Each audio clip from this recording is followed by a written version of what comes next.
वज़ीर-ए-आज़म शहबाज शरीफ ने field marshal दी दरखास्त उत्ते हमले रोक रहे अमरीकी सदर डोनाल्ड ट्रंप का ईरान जंग बंदी दी विच तोसी दा ऐलान। सोशल मीडिया उत्ते अपने ट्वीट पर डोनाल्ड ट्रंप ने आख्या पाकिस्तान की दरखास्त उत्ते ईरान के खिलाफ कार्रवाई रोकने का फैसला किया। अमरीकी फौज नूं अलर्ट रहने ते ईरान के दवाले नाकाबंदी बरकरार रखने की हिदायत।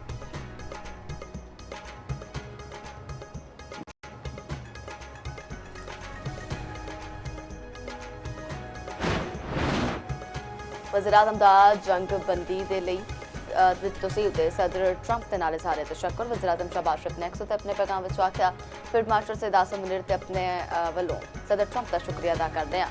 उम्मीद है मुज़ाकरात नाल अमन डील विच कामयाब हो जावांगे। पाकिस्तान तनाज़े दे मुज़ाकराती हल लई संजीदा कोशिशां जारी रखेगा।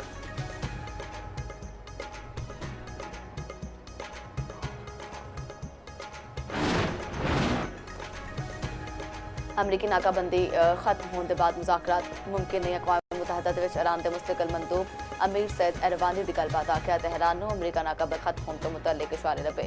बहरी नाकाबंदी खत्म हुई तो मुज़ाकरात का अगला दौर इस्लामाबाद विच होवेगा। असीं गलबात ते जंग दोवां लई तैयार हां।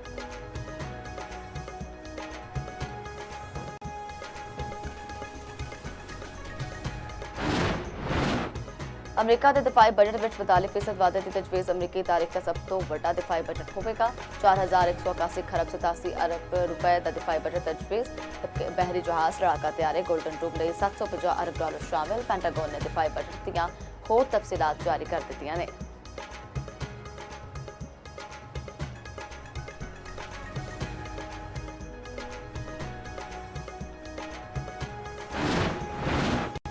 कोलंबिया का 2016 का मुआहदा देरपा अमन लई जामे फ्रेमवर्क फ्राहम करेगा। पाकिस्तान मुस्तकिल मंदूब आसिम इफ्तिखार अहमद अक़वाम मुत्तहिदा विच खिताब आख्या अमन मुआहदे ते मुकम्मल ते मुअस्सर अमल दरामद दी ओरना इलाकों दे विच इस्तेहकाम लिया सकदा है।